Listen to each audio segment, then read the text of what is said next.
Greetings and welcome to Crystal Basics. This workshop is what I normally run to teach people about basics of crystals. There's so much confusion and so much information that I just want to share with you basic things about choosing your crystals, using your crystals, traveling with your crystals, tuning your crystals. So we're going to move pretty quickly through different types.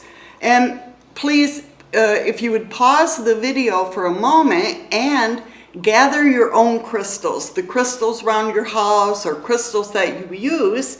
And as I go through and talk of them, you can look at your own. It helps you to connect with the energy of your own crystals. That's the goal of it. So first I'd like to give you a little information. My name is Diane Sova. This book is Crystal Clarity. I wrote about crystal basics. Some of the same information there is the workshop. That book has already been translated into Portuguese, German, and French. So available to all on Amazon.com. So we'll start with the basics about crystals. Crystals came into the earth millions of years ago. They were formed from silicates, and the changes in the earth, extreme pressure, volcanoes, temperature changes, water, made different shapes in the crystals. What we focus on here today is the energy that was created in the crystal at that time is still there. So we know that we're all vibration, we're all frequency. The scientist tells us that everything has movement of atoms inside the crystals, as we do. We have movement inside our bodies. So for 34 years, I worked in aerospace. Back when I first started, we were using quartz crystal to communicate from Earth to our satellites. And that triggered my first interest. I saw experiments that we did, how the crystal, the material, acted as a transmitter and an amplifier of signals. And then I started thinking, what about us? If we can connect with those crystals and we can amplify our intentions or amplify our energy, how useful that would be. So that was the beginning of the science and the metaphysics part of crystals. So from there it goes, right? I have crystals galore, like a shop. I'm currently at Moitara Cafe and Crystal Shop in Abidjan, Brazil. They've hosted many workshops themselves too, but they have unique crystals all around. And Abidjan is well known for the magical, energetic crystals that are found here. One thing I want to say that's so important is that crystals aren't magic. If you think you can buy a crystal and it's going to bring you love of your life or bring you a perfect work, and you buy it and you just set it down and expect that to be the engagement, it doesn't happen that way. Just like playing a piano or a guitar, this is a tool. This is an instrument for us. And as we connect with it, then it becomes a tool. So think of your crystals as tools. Think of it as something for you to engage with to make your intentions and your feelings stronger and be able to go. So first we're going to discuss anatomy of a crystal. Then we'll talk about size, shapes, various shapes, how they can use, inclusions, how to tune your crystal, how to program your crystals, and how to travel with your crystals. There's so much information we could actually spend a week together and still be exploring it. So this is really a basic. What I want you to do is trust yourself. So everything that I tell you, everything you read in other books, you read books that say, oh, to find true love, you have to buy rose quartz, or you need this crystal. Every human need or desire is written in those books. So you look at it and of course you want to buy everything or get everything or think you need everything that's in there. So in part of this whole workshop, I want you to learn how to trust yourself. And we'll talk about how to do that when we talk about how to choose your crystals. So the first thing, I think the best place to start is anatomy of a crystal. The crystal base is where the crystal grew from the earth.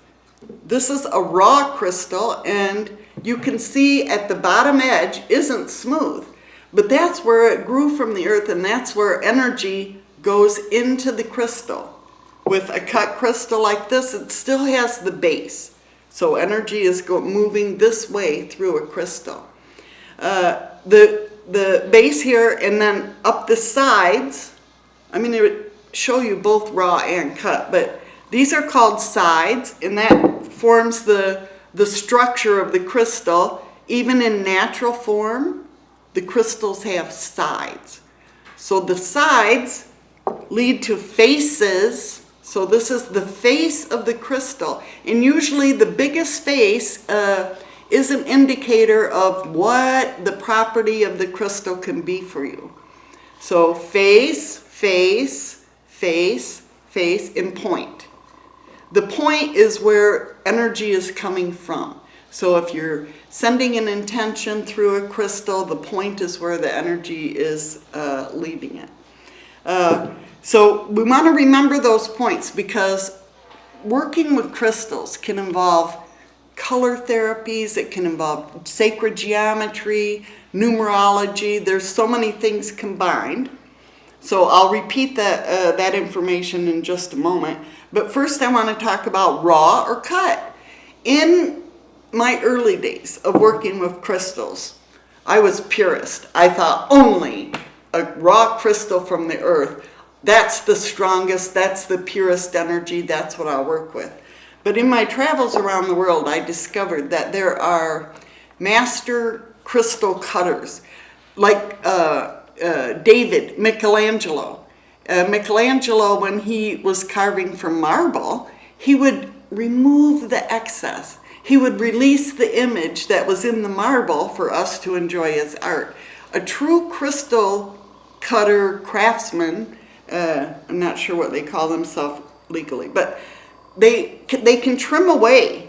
They can trim away some excess that isn't necessary and bring forth what is the power point of the crystal.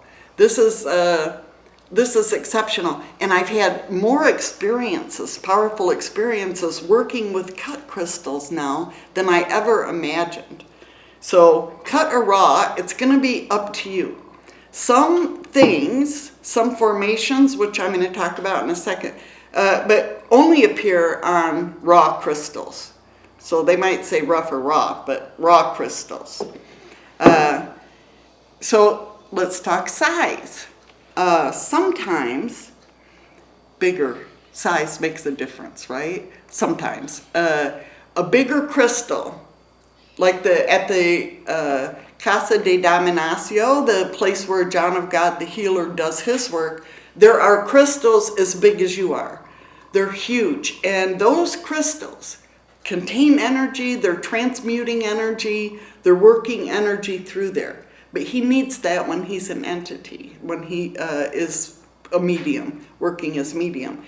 Most of us don't need that size of crystal. We might lust after them and we might want them, but we don't need crystals that large. And sometimes a smaller crystal can pack a huge punch. You know, the size of it, the configuration of it, what's in it, what it's used for. So this could be very powerful on its own, maybe if we compare inch to inch. So small can be very powerful too. It depends on what you find. Bigger does not necessarily mean stronger, but just like we all have an aura, a crystal has an aura. So a bigger crystal is going to have a bigger auric field, a bigger energetic field than a small one that only is natural.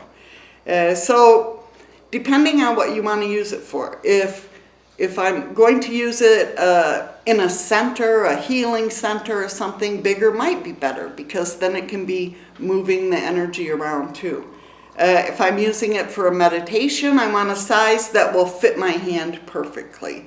If I'm going to use a crystal for protection for my house, I might want a bigger, like this. So it just depends on what you're using it for. And let's talk a little bit about using crystals. You can use crystals placed around your home or your environment to heighten the frequency. You can use a crystal for meditation. You can hold the crystal in your hand and send healing energy out. You can use a crystal, a larger crystal, to focus inside and see what you see there. Sometimes messages will come to you, or realizations or inspirations. When you have a bigger one, you could sit on the table and just gaze inside of it as you do your meditation. You can wear crystals as jewelry. And we want to be aware when we're wearing with intention a special jewelry, that we want to be aware that this can affect wherever I'm wearing it on my body. If I'm wearing earrings, that might affect communication. So I'm not talking about like costume jewelry, but when we're wearing crystals with intention. I can wear this at my heart, at my sacral, at every chakra point. I can touch my meridians. I'm not an acupuncturist, but sometimes wearing rings and bracelets, that affects the whole meridian of our body and connects. So wearing as jewelry is a good idea. I'll insert here, you never want someone to touch your jewelry. This is not like costume jewelry. Or for you to touch. It's natural for us to go, oh, I love your necklace. Or, oh, we want to somehow bring it closer to us. And I even have to put my hand behind my back because it seems like a natural impulse. So respect that other person. And also, if you're wearing something with intention, just say, please look, don't touch. And I'll teach you about clearing crystals if someone does touch it. But it's a natural human thing. They don't mean you harm. But no matter how high their own vibration is, it's different than yours. So protect your crystals. Okay, let's talk about shapes.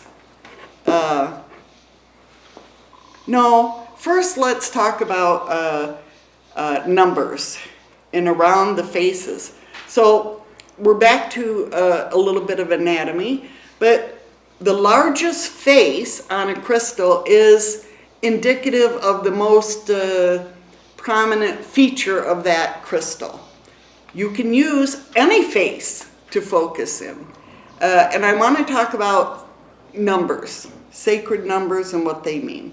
The number 3, let's talk first about counting the edges. So if you take your finger and count around the edges on the largest face of the crystal, like this.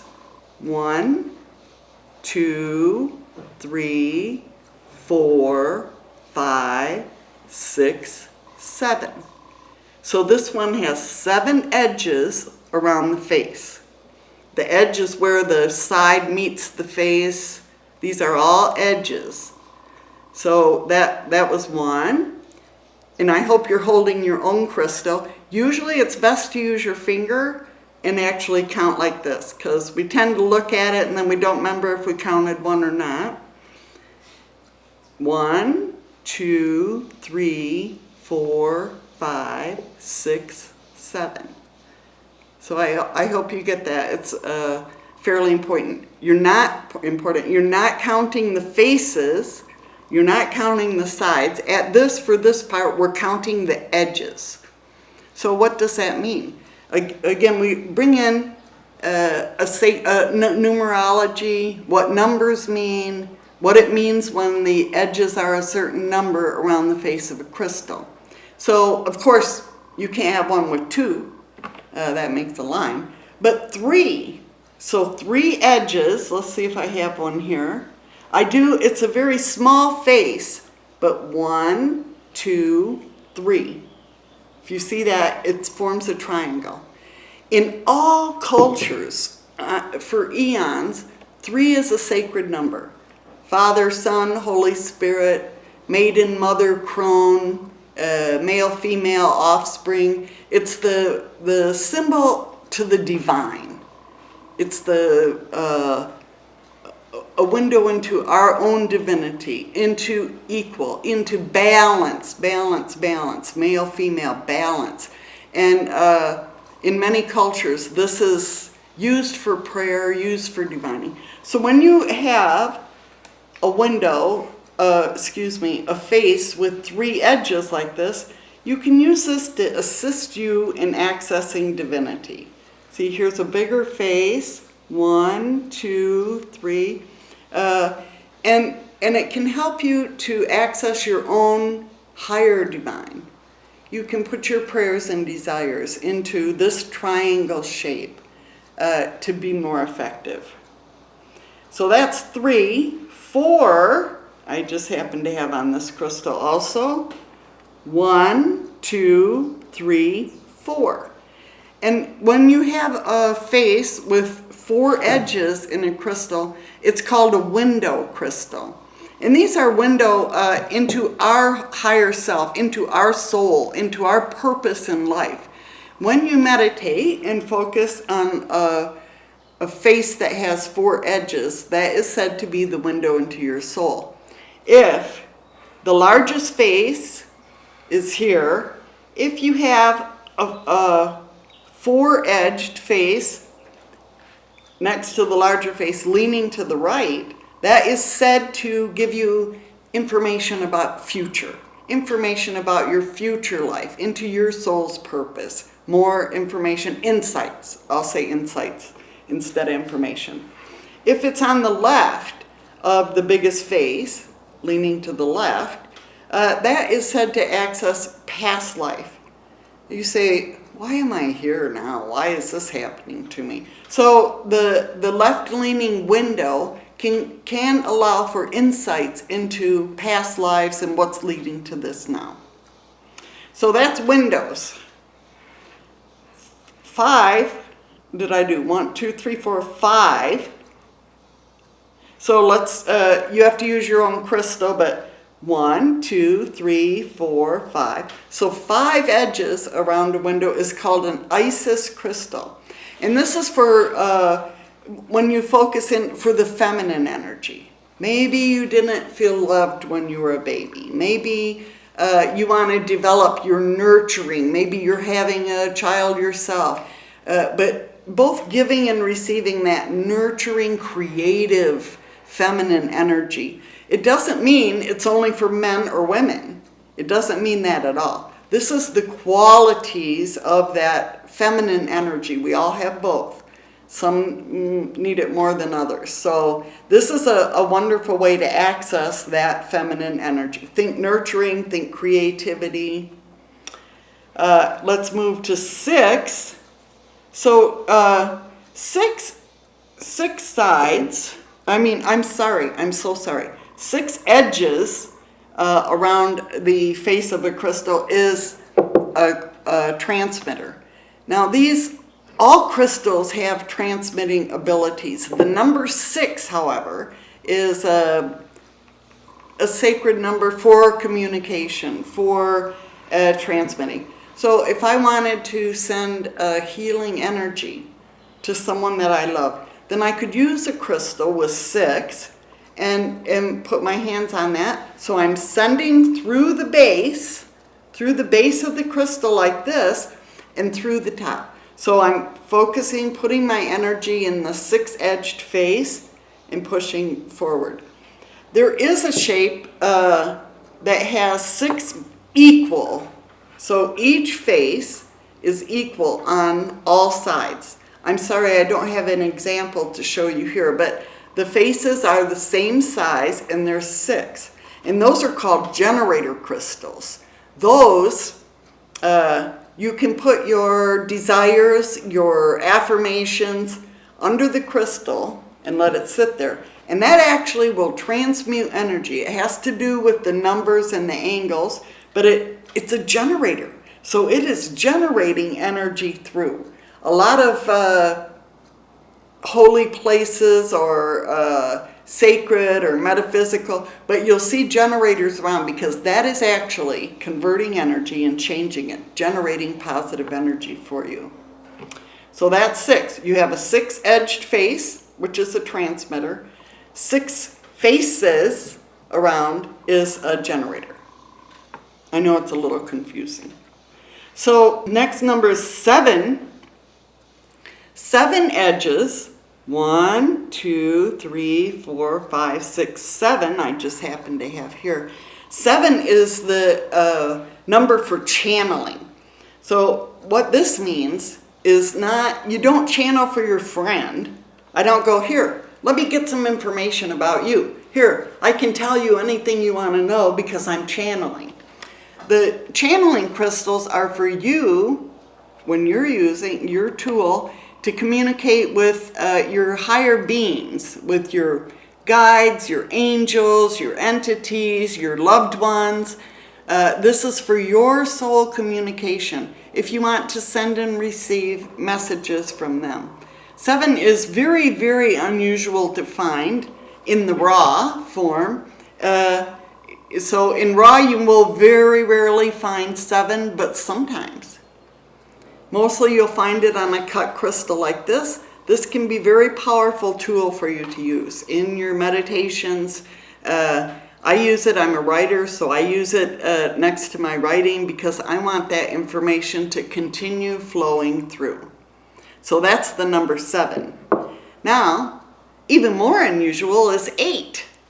So if you count around the edges and you have 8 edges around a face, this is a unique find.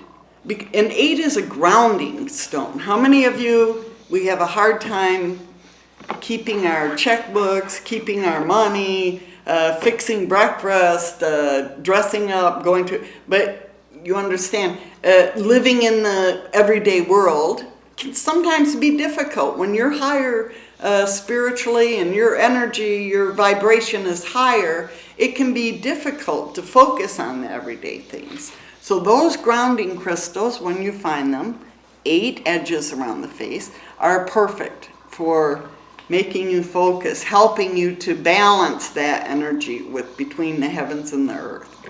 So that's 8. So that's about it for numbers. I hope you're feeling excited about your own crystals as you find that. Now I'd like to talk about sacred shapes. You may have heard of sacred geometry, the building blocks of the universe and stuff. Every crystal, every natural crystal has in it, when you look inside a microscope and you look at the structure of the crystal, it's like our DNA. It's like a helix inside of there. So all the crystals have that same kind of material, that same kind of structure, let's say. But they're formed in different shapes. Some are cut, man-made, some are raw. So I'm going to talk about the special features of certain shapes. The first is a pyramid. So every place in the world, all over the world, we find pyramids. And you remember what I said about 4 edges around a face, but 4 is the most solid earthly structure that we can find. It could be square or rectangle, but it's the least, it's the most solid, let's say that. And this is why we build our houses in this shape, because it can withstand things. When you look at a pyramid, it's based on the solid, number 4, the window. Then, triangles. So every pyramid has triangle sides with 3 edges. So we have the base of the earth and then the divine, the sacred, on all sides of the pyramid. Is it any wonder that they use these for processing energy, for communicating, or, we're not sure what they exactly did, but we can only imagine because we can feel the energy in there. In my early days in aerospace, we did studies of the energy at the bottom. So it's a little confusing, but they call positive photons. So there was energy at the bottom. As the measurements, as we went further up the pyramid, it actually changed. At the top is negative ions, which is positive for us, which is the same energy you get at the ocean when the waves are coming in or something. It's creating this positive. So the pyramid is an excellent tool for converting energy. You can put a healing request under your pyramid. You can put a goal, a picture, a photo, and ask this to be your transmuting shape is pyramid. Our next shape is a sphere. So everybody knows what a ball looks like. Spheres have the energy equal in all directions. It's the circle, the completion of all things, the wholeness. So when we use a sphere, I can't necessarily look into my crystal ball, like you see the old witches do. Look into the crystal ball and tell a future. But I can tell a lot of information. I can receive and give with the crystal ball. These are excellent. This shape is excellent for like a business meeting. Put it in the middle. Or if you don't want to draw attention to yourself, you can just have one on your desk at your work. And people are attracted always to crystal balls for some reason. So you could put one of these in a child's bedroom, big enough that they can't swallow, of course, and it brings peace. It just emanates this peaceful energy all around. So that's sphere. Following a sphere, we have egg. In all parts of the world, there's chickens, there's eggs. Not sure which came first, but the egg is fertility, is birth of new ideas, birth of new things. And an egg fits so comfortably right in your hand. There's somehow a comforting feel with an egg. And you could use it, some healers use the egg shape because the energy is going to be a little bit more directed than a sphere. But for acupressure, if you're pushing in on an area, you get the added benefit of the amplification of what you're sending with an egg shape. So eggs are beautiful. Our next shape is a Merkava. So what we said about pyramids, although these have three, but this is actually, it's called a Merkava, used for eons. It's a Star of David. It's two triangular pyramids, one on top of the other. So we have one facing up and one facing down. I hope you can see that. With the Merkava, this is said to be the perfection between the ground where we live and our own divine. So Merkavas are wonderful for meditation, for, again, that balance. When you set a Merkava down, though, it sets flat. You can't really see the pyramid. So I use mine hanging. I made a little cord around so that I can hang it up and that it can maintain this shape. They're just wonderful meditation tools. I think all of them are, eh? So that's a Merkava. We have a skull, and maybe you heard, in Mexico was found 13 crystal skulls, and the natives there knew they were important, knew they were so powerful, but had no idea where they came from. They came from the earth, found directly like this, perfectly carved. There's no way that it could occur naturally, but it doesn't look carved either. Back then, whenever they were created, they didn't have drills and grinders and tools, or that we know of.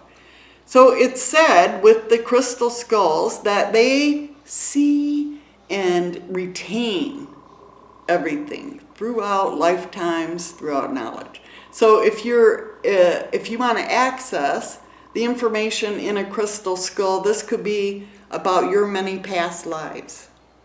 This is a a giver. This is a transmitter. This is something that you access the knowledge into. I don't know about putting knowledge into it, but my little guy needs his toothbrush. Some people, when I first started working with skulls, it gave me the willies. Something about it didn't feel right. I had to buy one for a friend, and I didn't even really want to touch him. But now I'm discovering that these are things that I was supposed to learn about myself. So as I worked with the crystal skull, then I learned more about my past, my inner self. So that's our skull. There are so many shapes and configurations, I can't cover them all here. So I'm doing the best I can with what I have to show you, but you can, I want to inspire you to look at what other shapes and what configurations mean. You must understand that if a certain crystal to me means fertility, that means my connection to it is bringing that message. Another person might feel the same crystal and it doesn't give the same feeling or the energy to them. So keep that in mind, please. Use what you read, use what you're learning, like in this workshop, but still make your own decision. So, having said that, this little crystal has two crystals growing side by side together. They share a common border, you can see here. And this is called a twin crystal. This is for relationships, working together. It could be family relationships, love relationship, business relationship. Whenever you want to create peace and harmony and working together, it's wonderful to use these twin crystals for that purpose. So it'd be two crystals growing, sharing one side together. Twins.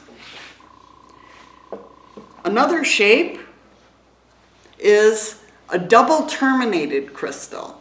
And if you can see here, this is a natural, a raw crystal, but it grows and has 2 points on it. So the energy, when this was created, it might have been in a softer, like clay or sand, somewhere where it was compressed over time, all by itself. It didn't grow from a bunch of crystals or a base like that. Double terminated crystals put energy both ways. So if I'm a healer and I want to read your body, read your aura, read what's going on with you, and I could point the larger end, it might just be a little bit larger, but I'll point a larger end toward your body, and then I'm receiving the energy. I can use it for reading the energy. If I'm sending then, so I understand you, I'm sending energy to you, then I point the smaller end to you, and I'm sending energy through the larger end and receiving to you. So double terminated are, in the raw form, are somewhat rare, unique to find, but when you're using these, be aware. Be aware of who you're pointing to, because that energy is coming back to you. Be aware of, I can't do it like a ring, but don't wear a small one on a ring finger in this way, because you're exposing yourself to everywhere, back and forth, that energy coming. So if you decide to wear one, make sure it's pointed up and down. That way it's your higher being grounded. So that's double terminated. While I'm talking about double terminated, I want to mention Marcel Vogel was a man who worked in IBM back when I was in aerospace in the early days.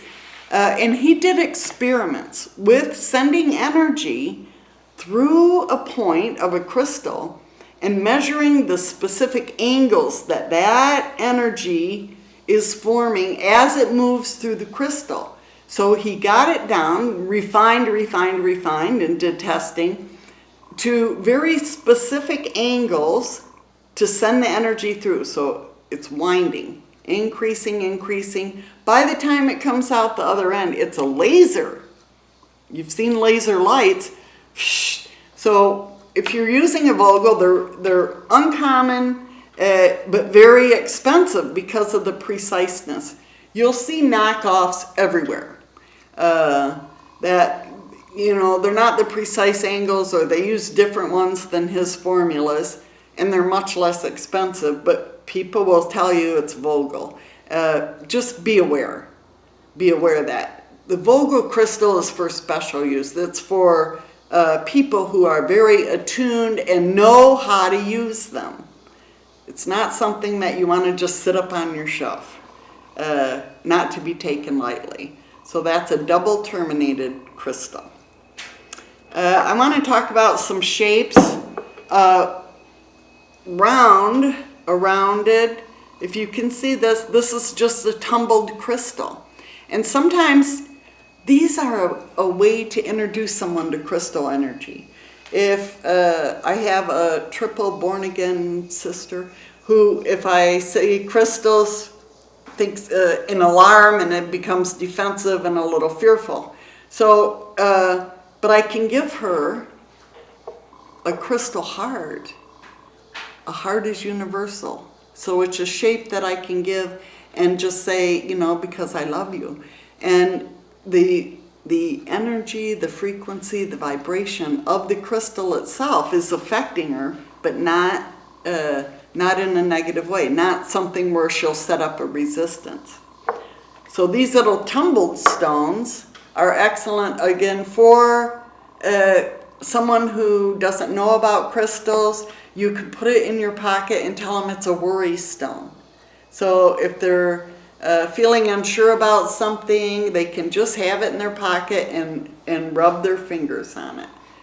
It's not going to harm. So these kind of cut crystals in different shapes. I'll show you a heart. I'll show you a little angel. They carry the energy of the crystal itself, of the material that it's cut from. It's not going to be as powerful as using a crystal point like this. It's not going to be as powerful, but it has a little aura. And they're just gentle, peaceful little gifts. You'll see crystals carved into turtles and rabbits and elephants and stuff. It's more like a souvenir thing that you're not buying them as a tool. It's decorative and with a little bit of the energy inside. So that's, I hope I've covered most shapes for you. Next we want to talk about inclusions. Things that you'll find inside a crystal. So I once had a man in one of my groups, and he said he didn't want to buy a crystal that had all the gunk in it. He wanted a crystal clear, nothing in it. And I had to say, the only time you find something like that is if it's glass. Because this is natural inside the crystal. That's where the action happens. That's where the energy is. That's where, if you look inside the crystal, you see forms, you see shapes, you see all manner of things. Those are actually, well, let me talk about what's inside. So this crystal, I tried to choose examples for you. I'm going to shine a light in here, actually. Do you see the inside that's kind of fuzzy, that has it's wispy, like a cloud, kind of wispy inside of there. That's called fairy dust. And when you see a crystal with this kind of fairy dust and you look inside, you can use a flashlight, use a light to look inside, and you see faces. Grandpa, what are you doing? But you see shapes. It looks like a tree. It looks like a waterfall. So many shapes can appear to you, and that's the way a crystal might choose you. We say sometimes you choose your crystal, sometimes your crystal chooses you. I have to remember to talk about choosing. But the fairy frost inside actually can change. The more you use your crystal, you hold your crystal, you might go, oh, I have to show you Grandma's face in here. And then you go, oh, I don't see Grandma anymore. I see a star shape. I see an angel face. So it can change. It's due to temperature and structure in the crystal, but fairy frost is excellent to look at. When you see that wispy thing inside of a crystal, it's a message for you. There's opportunity for you. Another thing that you will see inside a crystal is a rainbow. Let's see if I can, it might be hard to show. When you might walk by a crystal and it's twinkling at you and you notice a rainbow. You notice the colors change. You have to hold it to the light, but it's refracting all the colors of the rainbow. 7 colors, 7 chakras we have. And it's giving you a little wink. This is called, the spirit of the crystal is giving you a little wink. Those crystals that you see a rainbow in are said to be excellent for reducing depression. You could gift it to someone. When you gift a crystal to someone, you don't determine how they're going to use it, but it's great for dispelling depression, negative attitudes. It's what I call the happiness crystal. So that'll appear too. So fairy frost. We might have, this is a very tiny crystal, I apologize, but it's because they're so unusual. I'll use a light again. And you can see inside, try to get my finger out of the way, you can see inside these little material, and these are called rutilations. So when the crystal was being formed, there were other minerals that were formed and captured inside the crystal. A rutilation, this is very powerful energy, and these are great manifesting type crystals because the material that was inside, that you see inside the crystal, is amplified by the properties of the crystal. I have another example, here in my sphere. So you see the dark inside here? This is actually tourmaline that was trapped inside when the crystal was being formed. I'm talking about the raw shape, not the sphere. But the tourmaline is considered a great healing stone.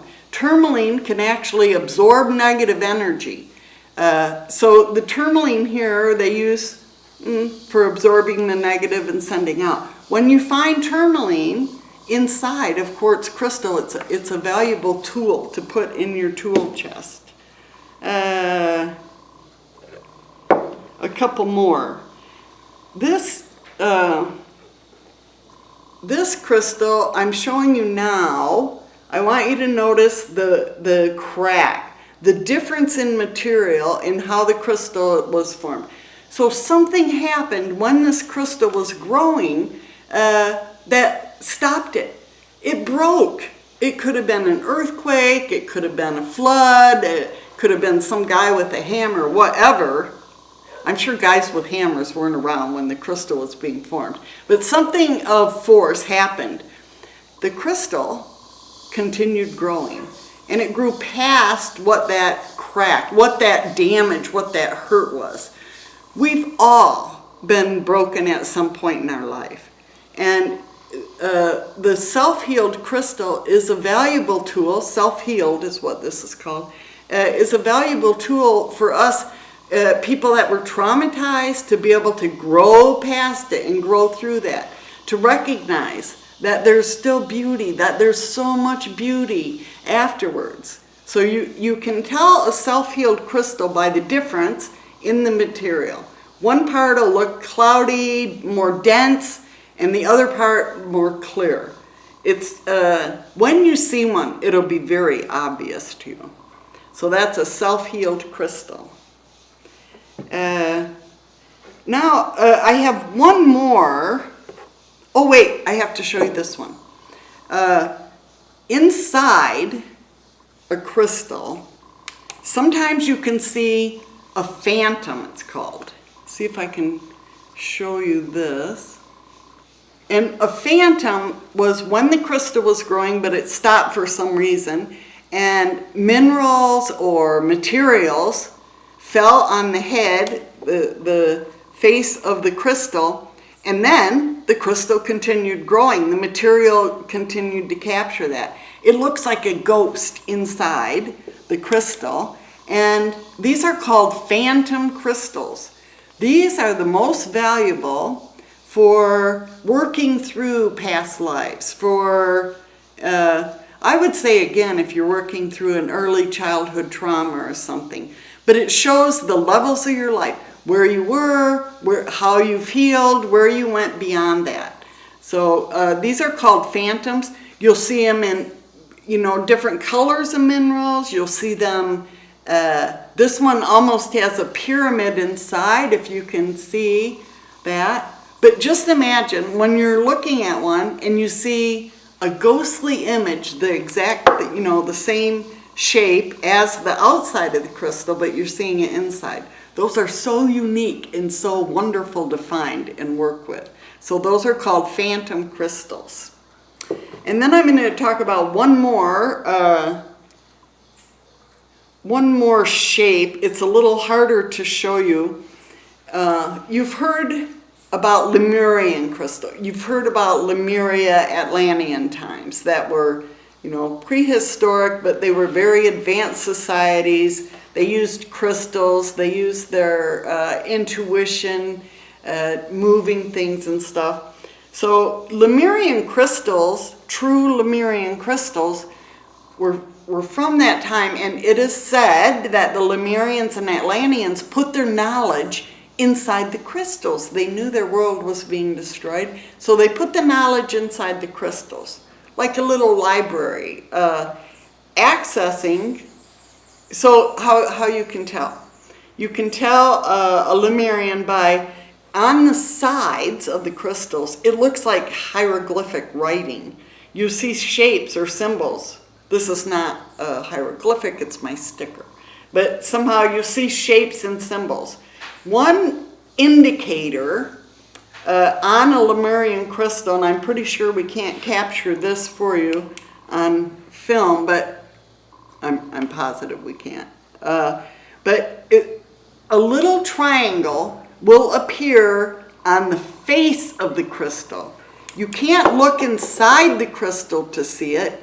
You can only, it looks like it was etched, but there's no etching. You rub your finger across it and you can't feel anything. It's just on the surface. So when you're looking at it, you want the light to bounce off the surface of it. And when you see, it's an exact triangle. When you see it, you will be so blown away. These are called record keepers. And when you access these, you gain knowledge from the old times. You gain knowledge. You can. They're usually, when you find one of these, it's going to always be raw. And when you find one with that record keeper insignia, the triangle, it's meant for you. It's not meant for you to give to somebody else. You could probably, but when you come across a record keeper, hold it as sacred to yourself. When you use it, you'll put your thumb or your finger on when you're using it for this knowledge. You'll be amazed to see more triangles will appear. It's almost like the more you're using it, it appears. By the same token, if you buy one and you put it over on your shelf and don't use it at all, then you go, I know I saw a record keeper on there. I know I saw a triangle and it's gone. So look for them. You have to look in the light a certain way, just like you turn in the light a crystal to see a rainbow. You have to have the light glancing off the top, not deep inside. You won't see it.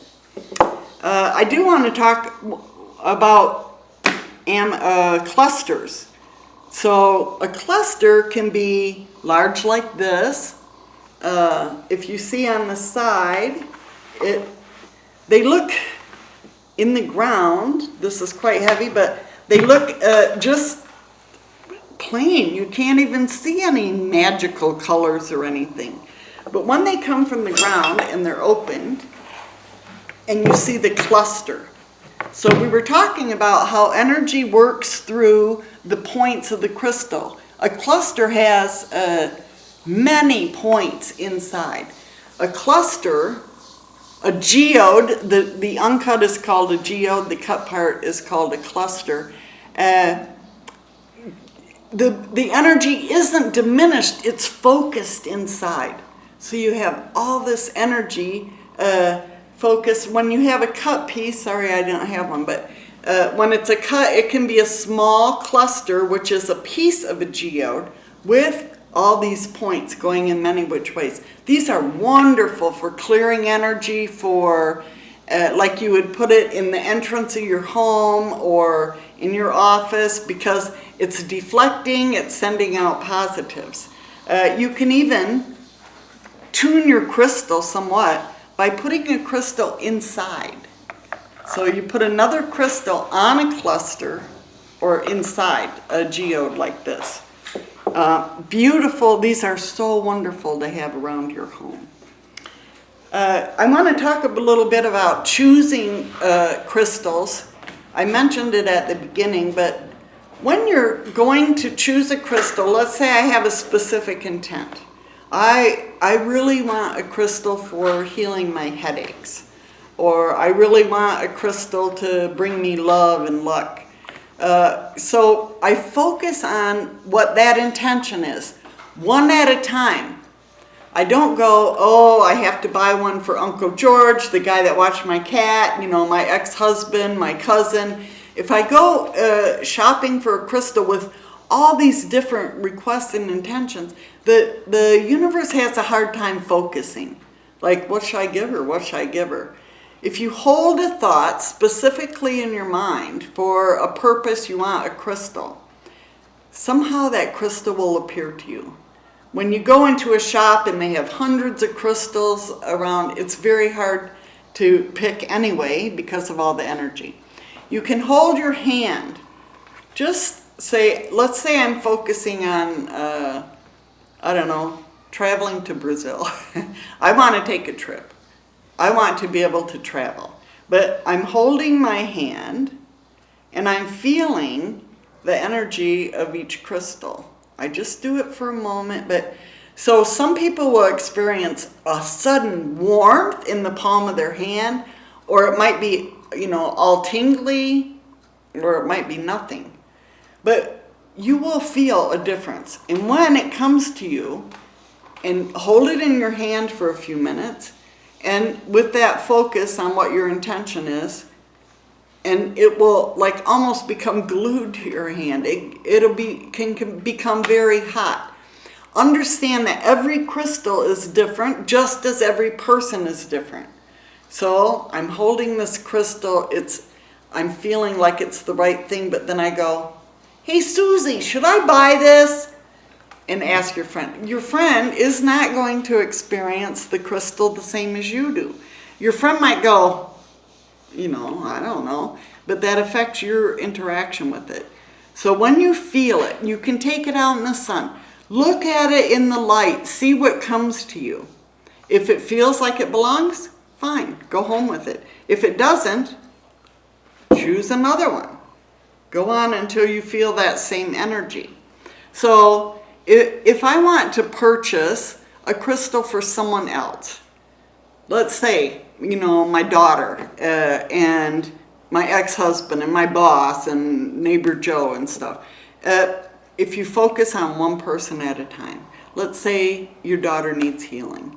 You want to focus on her as complete and whole. Don't focus on the problem, but focus on what can help and assist. And again, you put your hands over the crystals with that focus in mind, and you will feel what is right. And it's so exciting when you do find what is the right crystal for that gift. So that is in giving. I do want to say, when you're giving a crystal as a gift, you don't say, here, use this for finding the perfect husband. Or this is for you to get pregnant. Or this is going to bring you money.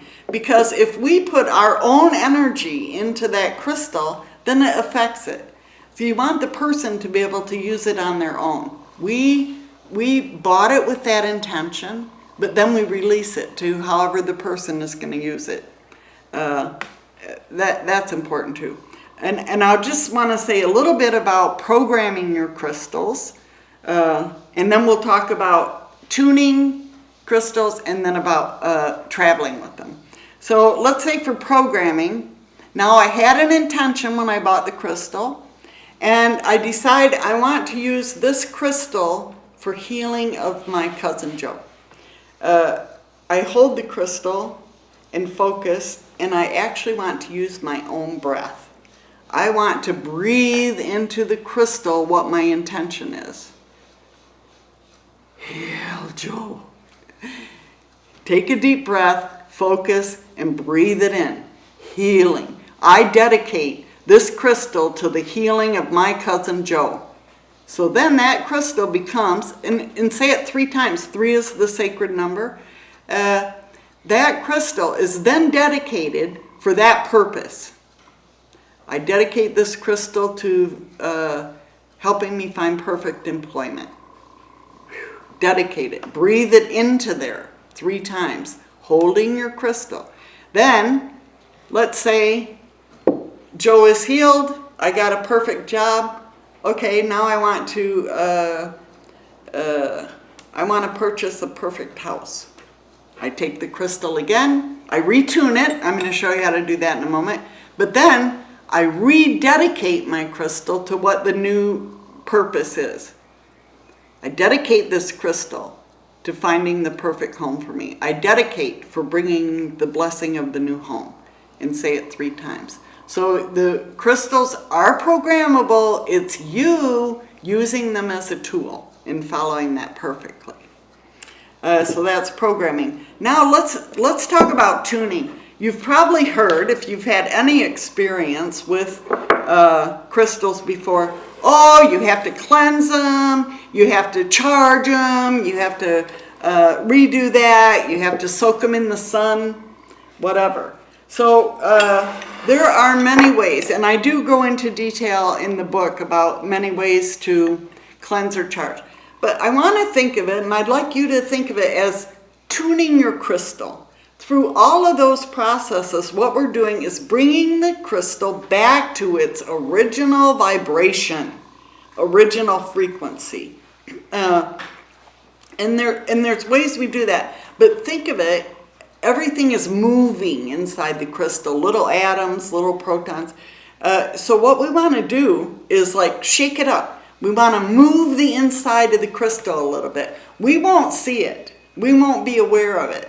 But this actually brings it back into its original balance and into its perfect ability to perform its function. It's just like us. We need tune-ups too. Your car needs a tune-up. When you go on, you've been driving it for a while, you need to tune it up. Guitar, musical instruments, piano. Play it for a while and it needs to be tuned. So think of your crystals that way. When do you tune them? Every time you bring a new one into your home. Whenever you use one for a specific dedicated purpose and you change your purpose. If you've used it in a healing session on somebody else. If you've had it in an environment where other people have handled it, like we pass around at the workshops, I'll pass around a crystal, you need to retune it. If someone comes up and grabs your jewelry, you want to retune your jewelry. It's removing think about crystals come from the earth. Somebody is out there with a, what do you call those, pickaxe, pulling the crystal out, putting it in a wheelbarrow, carrying it to a truck, rinsing it off, putting it in a truck, put it in a box, carry it to a shop. In the shop, the people unwrap it, and then they put it on a shelf, and then people like me come along and feel them all, you know. We're looking, we're touching. So it's like an outside energy that kind of sticks to the crystal. So we just want to move that on and get the crystal to its perfectly functioning frequency.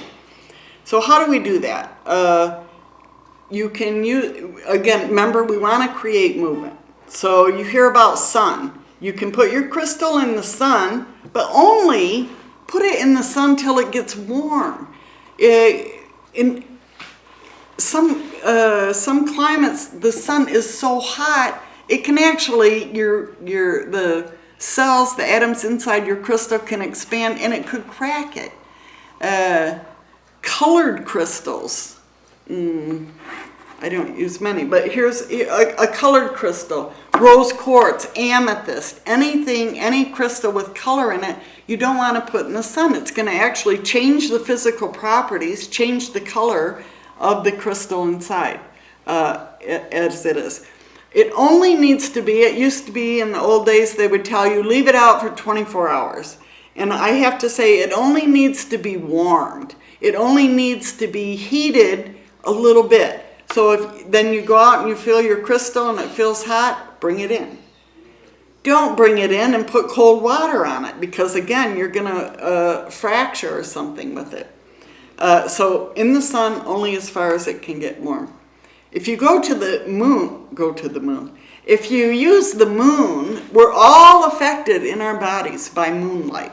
So if you set your crystals into the moonlight, they're going to access some of that energy. I think of it as a soothing, feminine energy that's just a little blessing onto the crystal. So you can set it out in the moon. You can leave it out there all night. Perfect timing for ionization is 3 days before or after a full moon. But you don't need to leave it. Well, I would leave it there all night. I always put mine out for the whole night. You want to make sure you're not putting out where some dog will come along and mark it and cat will dig it up or something. So you want it to be a little protected there. With water, it's the movement of the water. So we might take a crystal and we can run it under a faucet. You're blessing it, you're clearing it as you're running it under the water, and then you rinse it, dry it off. Using it in the ocean, you have salt water. Make sure when you have your crystal in running water that it's all by itself, that it's in a little bag all by itself. Otherwise, they love to swim. They will jump, they will go, you'll lose them in the water. I speak from experience. So hold them in the water, like under a waterfall, in a river, in the ocean is perfect, but you must securely hold them. And that leads me, some crystals should never be in water. I would never put like this tourmaline because water could enter inside. And I always want to use running water. I don't really want to soak the crystal in it, so we use running water. Crystals that have, like turquoise, labradorite, softer crystals, you do not want to put in water. It can change, if there's any kind of iron mineral in there, it can change the structure. So don't soak them in water. That leads me to salt. People have said salt can disperse electromagnetic energy through the bottom. You can set your crystal on salt. But understand that salt is a crystal. The salt is as hard as your crystal and can scratch it or mar it. My preference, I don't recommend salt at all. It's a drying agent. We need it for humans to survive. Our crystals are fine without it. But if you feel that that's important for you, dissolve some salt in water and in a plastic container, because you don't want to crash your crystal against it. Just swish, swish, swish. You know, you're having that effect on your crystal, so move it. Two more things, I think. So you can clear with your voice. Just breathe in, clear, clear, clear. Again, 3 times seems to be a sacred number to do that. You can use incense, smudge, sacred sage or palo santo. You have your crystals. You can do several crystals at once with that. Burn your incense and get something to wave it with. I don't want to use my hand because then I'm flinging my own energy there too. If you can, a feather or something, but let the sacred incense flow around. My favorite to use is sound, because sound has a vibration and a frequency, as our bodies do, as the heavens do, as the earth does. So, and sound brings them to wholeness, brings them back into balance. So a couple things I use.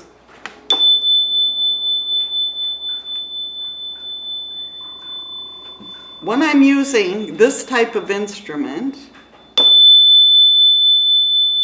so we don't see it, we react in our hearing, but it is affecting the air, all the qualities around here.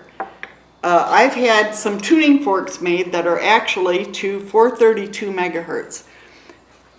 The frequency of the earth operates on a resonance basis. So the earth, the deep earth, is like 7 hertz. So we want to go in increments. And I find that 432 is the perfect resonance for earth, but for our crystals. So you can get tuning forks, you can use Tibetan singing bowls, or those, I think it's called tingas. They have two little things that you click together like a little cymbal. When you're doing it with sound, have silence around you. Let that sound fade. When I'm holding this next to my ear, it's resonating. It's resonating. So make it a sacred ceremony for yourself. Tap lightly and let that flow. Doesn't that feel good just listening to it? I do want to say don't tap it directly on the point. It could chip your point. So that's tuning. Think of tuning your crystals. What do you do if you break a crystal? What if it cracks? You feel awful, but you came home and then you notice the point is chipped like this. In some cases, it's said that the crystal can take a hit for you. If a crystal is broken, let's say a negative energy around, and it might just completely break. In that case, return the crystal to ground.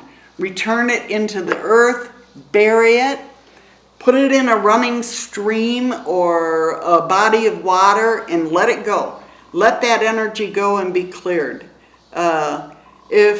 If you're wearing one and it chips, somehow you have to understand what it is. So you're feeling it. You put your hands on your crystal. You feel if there was a change in the energy. Understand that raw crystals will always have chips and slivers and parts breaking out. It doesn't affect the energy of it. For yours at home, when you're using it, you see the little chips there. When you're using it, you have to determine for yourself. Sometimes you go, oh, I don't want to use it, I can't tolerate it.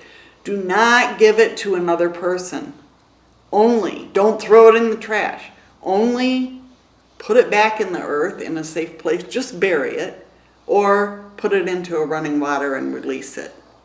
So it does depend on you. I have a beautiful pyramid that when I got it home, I discovered the top was chipped.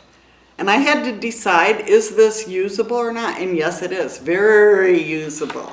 So it's not a reason if one cracks or breaks to always throw it away. You can have them repaired, but it's never going to be the same energy. Okay? So broken ones, bury. Don't keep around you.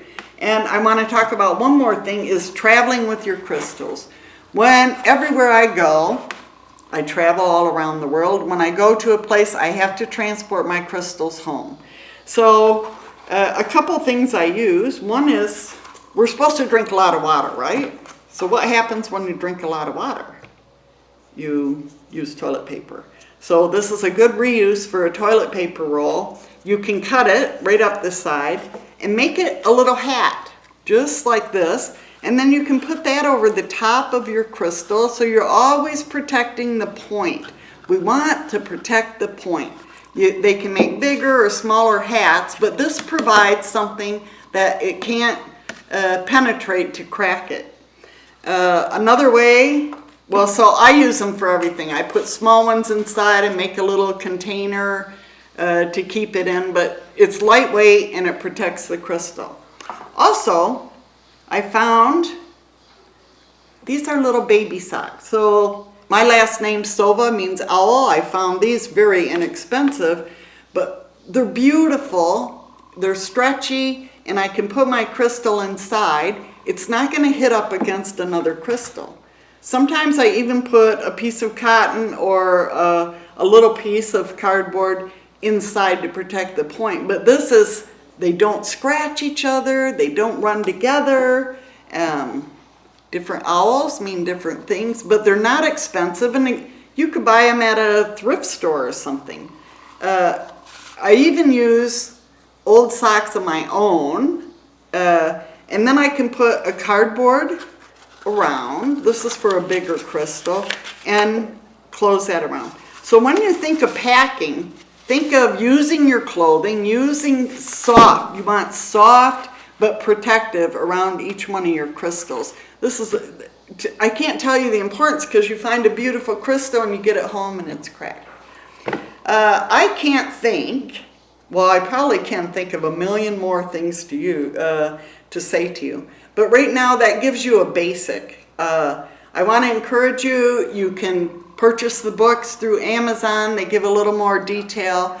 But I want to encourage you, trust yourself. Trust your gut. Don't buy something because someone told you you need it. Trust yourself. And blessings to you. I hope to meet you one day.